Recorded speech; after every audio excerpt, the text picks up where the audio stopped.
அவல் தோசை சாப்பிட்றதுக்கு சட்னியே இல்லாமல் சூப்பராக மொறு மொறு இருந்துச்சுமா.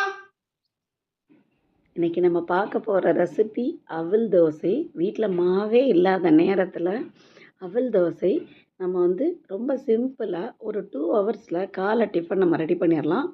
அவல் காலையில் சாப்பிட்றதுக்கு ரொம்ப ரொம்ப நல்லது. இதில் அதிகமான விட்டமின் சத்துக்கள் நிறைஞ்சிருக்கு. இதில் B1, B3, B6 இது மாதிரி விட்டமின்லாம் அதிகமாக இருக்குது. இது குழந்தைங்களுக்கு ரொம்ப ரொம்ப நல்லது. குழந்தைங்களுக்கு இதை நம்ம எப்போ இட்லி தோசை இதையே நம்ம மாவாட்டி ஃப்ரிட்ஜுக்குள்ளே வச்சு அதையே கொடுக்கறதுக்கு இது மாதிரி அவலெல்லாம் செஞ்சு கொடுத்தா குழந்தைங்களும் நல்லா ஹெல்த்தியாக இருப்பாங்க. இந்த அவலை எப்படி தயாரிக்கிறாங்கன்னா, நெல்லை ஊற வச்சு அதை வெயிலில் காய வச்சு அதுக்கப்புறமேட்டுக்கு அதை நல்லா வறுத்துட்டு அதுக்கப்புறம் உரலில் இடித்து தயாரிக்கிறது தான் இந்த அவல். நல்லா ஃப்ரெஷ்ஷான கேரட்டாக ஒரு கப் நீங்கள் அவல் எடுத்திங்கன்னா ஒரு 2 கேரட் சேர்த்துக்கோங்க. ரொம்ப கேரட் சேர்த்தாலும் கொஞ்சம் இனிப்பாக இருக்கும். அதனால் நான் 1 கப் அவலுக்கு 4 பேர் சாப்பிட்ற மாதிரி 1 கப் அவல் எடுத்தேன். அதுக்கு 2 கேரட் போட்டால் போதும். ரொம்ப கேரட் போட்டாலும் கொஞ்சம் இனிக்கும். இதில் நீங்கள் பீன்ஸு, கேரட்டு எல்லாமே சேர்த்துக்கலாம். எல்லாமே நல்லாயிருக்கும், சூப்பராக இருக்கும். பீன்ஸு, கேரட்டு, உருளைக்கிழங்கு, பட்டாணி எல்லாமே சேர்த்து சுடலாம். கொஞ்சம் இதில் ஒரே ஒரு மிஸ்டேக் என்னென்னா, அவல் கொஞ்சம் தோசை மாதிரி டக்கு டக்குன்னு சுட முடியாது. கொஞ்சம் நேரம் நம்மளுக்கு டைம் அவல் வேகிறதுக்கு கொஞ்சம் மொறுமொறுன்னு வேகிறதுக்கு கொஞ்சம் டைம் எடுக்கும். தோசை மாவு மாதிரி உடனே எடுக்க முடியாது. அது ஒன்று தான் தவிர இது ரொம்ப உடம்புக்கு ஹெல்த்து. அதனால் குழந்தைங்களுக்கு இதை பண்ணி கொடுங்க. லீவ் நாளில் பண்ணி கொடுங்க. ஸ்கூல் நாளில் நம்மளால் அவ்வளோ குயிக்காக பண்ண முடியாது. வேகிறதுக்கு கொஞ்சம் டைம் ஆகும். கேரட் எல்லாம் துருவியாச்சு, ஆனியன்லாம் பொடி பொடியாக கட் பண்ணி அதை ரெடி பண்ணியாச்சு. பச்சை மிளகாய் இதெல்லாம் எல்லாத்தையும் கட் பண்ணிவிட்டு இதை நம்ம இது எல்லாத்தையும் அவலோட சேர்க்க போகிறோம். அவல் நல்ல 2 ஹவர்ஸ் ஊறி நல்ல மல்லிகைப்பூ மாதிரி மலர்ந்து அழகாக ரெடியாக இருக்குது. பார்க்கவே அவ்வளோ ஆசையாக இருக்குது.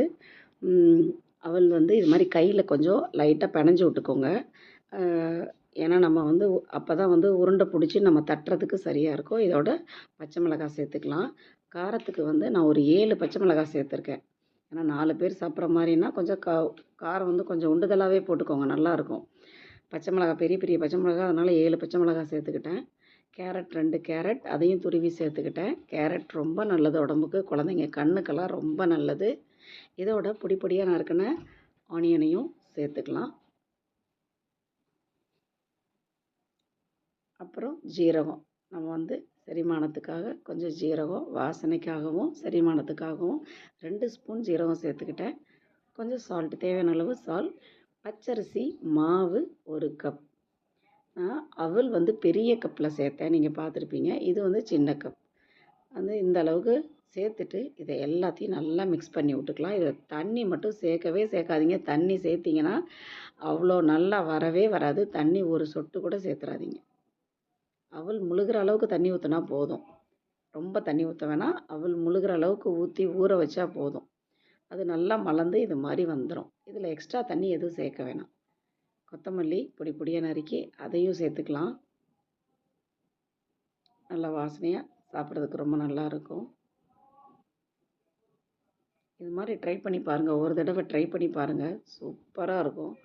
அவல் தோசை நம்மளுக்கு சட்னி சாம்பார் எதுவுமே தேவையில்லை. குழந்தைங்க வெறுமனே, என் பையன்லாம் வெறுமனையே தான் சாப்பிட்டான்.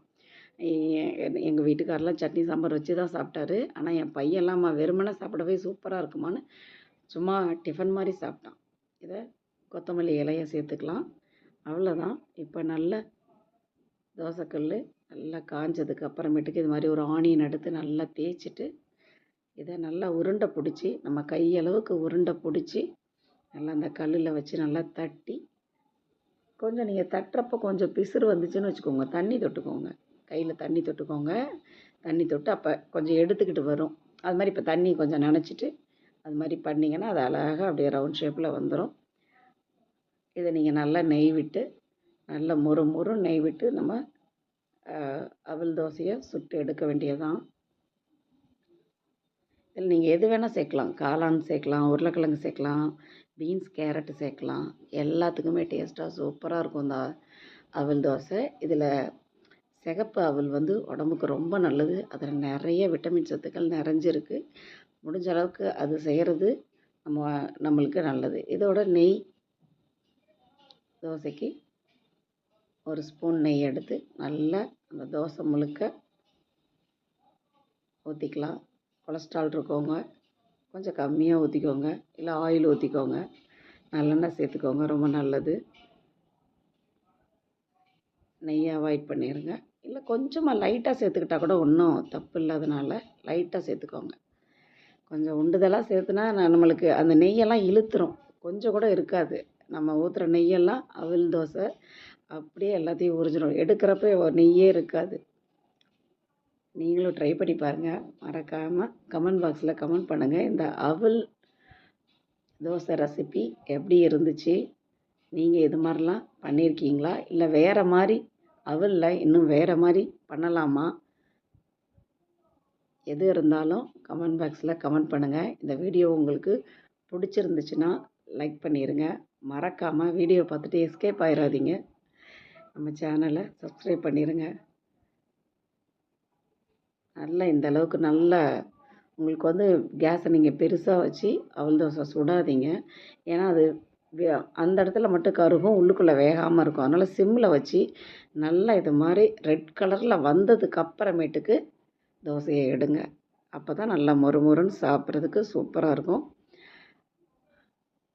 அவல் தோசை ரெசிபி ரெடி ஆயிடுச்சு. இதை நல்லா கார சட்னியோடு வச்சு சாப்பிட்டிங்கன்னா காலையில் மார்னிங்கில் டிஃபன் சூப்பராக சாப்பிட்றதுக்கு நல்ல டேஸ்ட்டாக, உடம்புக்கு ரொம்ப ஹெல்த்தியான ஃபுட்டும் கூட. Thank you friends. தேங்க்யூ ஃபார் வாட்சிங்.